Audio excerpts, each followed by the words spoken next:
gbogbo èèyàn ìpínlẹ̀ Ọ̀yọ́ mo kí yín, gbogbo èèyàn ìpínlẹ̀ Ọ̀yọ́ jákèjádò ìjọba ìbílẹ̀ mọ́kànlá ní ilẹ̀ Ìbàdàn.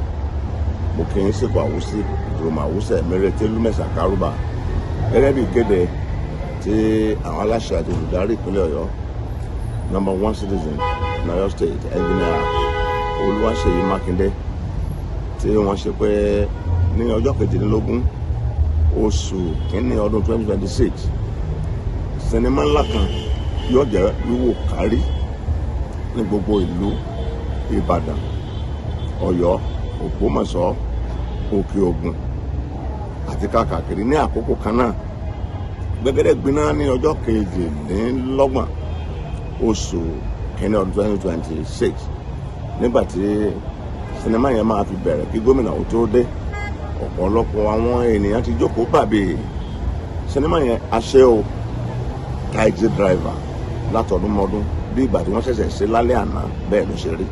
Gbogbo ẹ̀yin olólùfẹ́ mi, gbogbo olólùfẹ́ kàn yìí, gbogbo ilẹ̀ dáhùn òṣèré mọ̀, àwọn òṣèré tó ti kú àríwọ̀n nù sinimá, àwọn tí ò tí ì kú tá tún wà láàyè wọ́n pẹ̀pẹ̀ pẹ̀lú wa ní gbọ̀ngàn àṣà, ní gbàgede gbọ̀ngàn àṣà ní cultural center nílùú Ìbàdàn. Ǹjẹ́ gbogbo ẹ̀yin olólùfẹ́ wa, ẹ̀bùn ńlá kan bẹ fún yín lórí ètò yìí. Ìgbà àkọ́kọ́ tó máa gbérò ẹ̀ jáde lélẹ̀.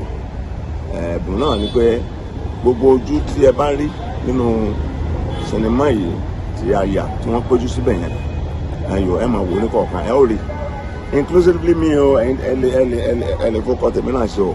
Ẹni tó bá mọ gbogbo orúkọ yẹn tán táwọn ti fi sílẹ̀ nínú ilé agodo tiwa, ẹni tó bá mọ orúkọ yẹn tán ẹ máa text messages sí orí ìkànnì Gboyega Lawal TV tẹ́ ń wò lọ́wọ́lọ́wọ́ yìí, lágbájá tẹ́ rí ẹ bá wà mọ̀ tán yányán, ẹ̀bùn ńlá dẹ̀ ń bẹ fún yín.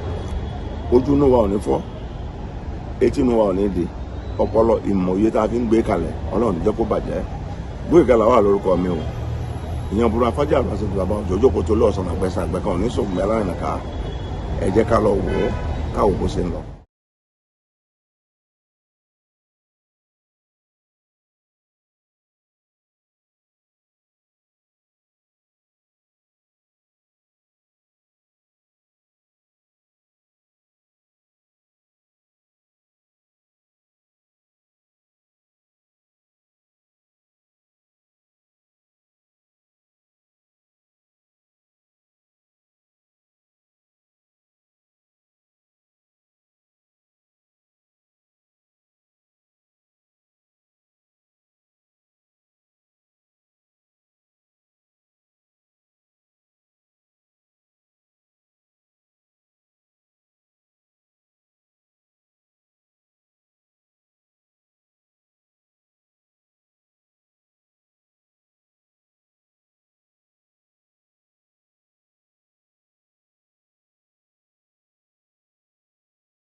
We have in our midst also, I can see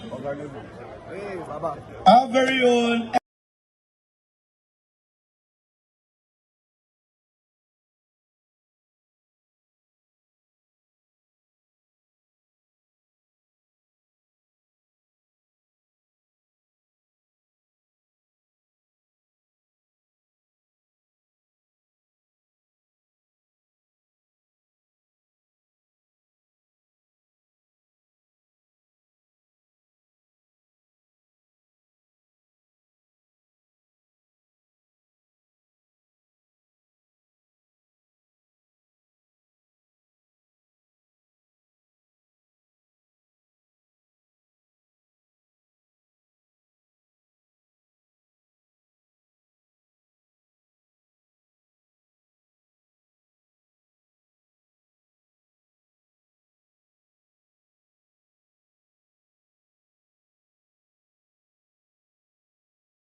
Recognize the man who has had sleepless nights in making sure that we have a sweet and enjoying moment, memorable moment at Oyo at 50. I'd like to recognize the chairman committee for Oyo at 50 as a two secretary to the state government. Our very is my very good father, Professor Musibo. But of course, I'd like to quickly recognize Mother Hen, like my boss would call Mrs. Olubumi Oniyemenai. Mommy, you're welcome. Thank you for coming. I'd like to also recognize Namis, the executive advisor to the governor, General. You have been excellent, and I'm not here to flatter you. That is the truth, and my colleagues here agree. But reason, you did something specific. I was at Gboyega at the Cap Village. For those who do not know, you decided, Your Excellency, to empower our young ones using the platform of the. Our states for one garun. Tí bá gbé governor ṣe loan ni, mo lè dárúkọ state mẹ́ta tó lè loan.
àwọn fíìmù kan tó jẹ́ pé tẹ́ bá ti wò báyìí tẹ́ bá ti rí bí ìwò láyé láì fẹ́ tún máa ṣe kí ni ẹ̀ tún wò lójú oorun. Ó lè wo fíìmù ṣẹranko ṣe ènìyàn tán kọ́ wá ní kó lọ mú kan wá lẹ́kùlé tí ò sí nọ́mbẹ̀. Ta ló máa lọ? Wà á nídìí kọ́ńpìnì kó tó lè ṣe kí ni kó tó lè move. Ọmọ ọ̀lẹ. Ṣé ẹ rántí? Ó gba àwọn fíìmù yẹn pátápátá. Ẹ wọ́n dàbí àwọn fíìmù táwọn jẹ́sí ìsìn wò. Àwọn fíìmù gangan làwọn ṣe. Tẹ bá rántí aṣọ bá. Ó lè kọ́kọ́. Aṣọ lè rántí. Ó lè rántí báyìí. Ṣé ẹ rántí àwọn ẹgbẹ́ ti yẹn sà? Kò sẹ́ni tó máa wò láyé àwọn bíi ọba Adédàpọ̀ wọn ní wọ́n pọn mi sí ń kùn. Wọ́n máa dàbí pé kí ni? Wọ́n máa dàbí kò ẹ rántí àwọn fíìmù yẹn. Èwo lẹ̀ yín wò lọ́dọ̀ bẹ́ẹ̀. From all the local governments in Oyo, and they had a resident, wọ́n fún wọn lóúnjẹ ọ̀fẹ́, wọ́n tún fún wọn lówó, wọ́n fi wọkọ̀ wá, wọ́n fi wọkọ̀ padà. It is called empowerment.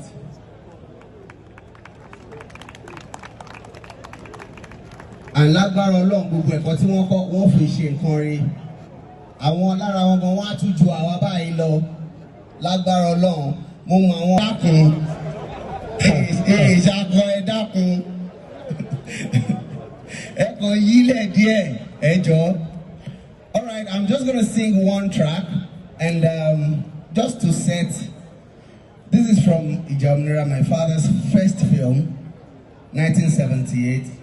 Even though he featured in Dr. Olabalogun's film Ajani Ogun in 1976, but Adelove's first film was shot in 1978. I don't mind you own me, but it be on you.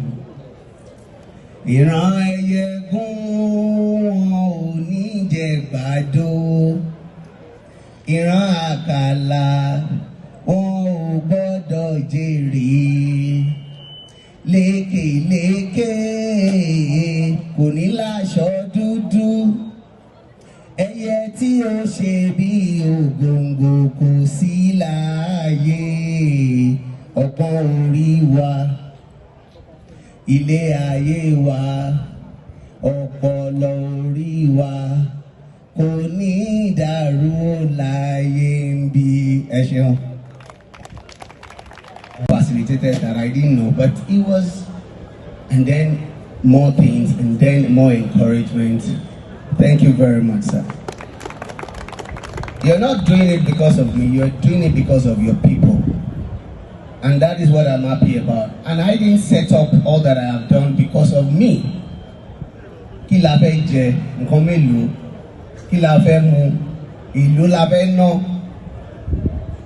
But legacy is something that is very important to me. So today, our fathers are here. Àwọn ọ̀rẹ́ bàbá mi, àwọn táwọn àti bàbá mi jọ bẹ̀rẹ̀. Àwọn tó gbà wá láti kékeré. And lágbára Ọlọ́run screen yìí, àwọn tó mú, Ọlọ́run ó mú wọn. Because àti test àti ṣe gbogbo ẹ̀, ó ń ṣiṣẹ́ Ìbàdàn.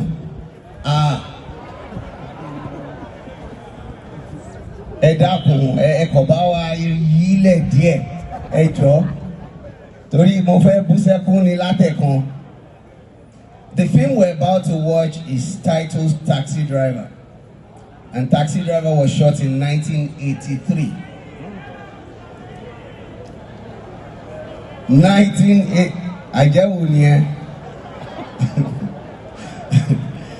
1983, mo dẹ̀ rántí wípé the release of the film, àwa show ẹ̀ ní ibi báyìí.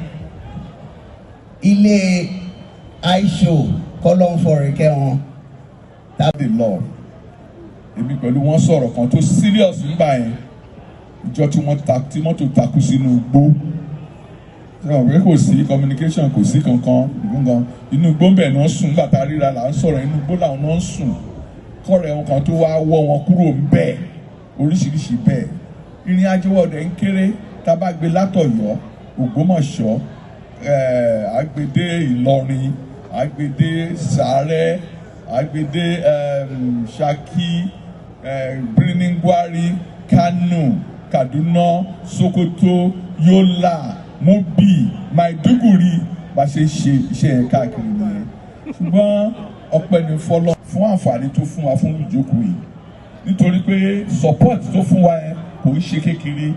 Tá a bá rí ní àwọn state bí ń ṣe o, tá a bá rí ní other states á jù báyìí lọ. Gbogbo ohun tí mò ń sọ látàárọ̀ tá à ń lọ tá à ń bọ̀ yẹn self effort ni, self effort, kò sí support láti ibì kankan. Bàtọ̀rọ̀ sinimá náà dẹ̀ ṣẹlẹ̀ self effort ni kó tó di pé àwọn investors dé wọ́n ń bá wa dá sí díẹ̀díẹ̀ sí and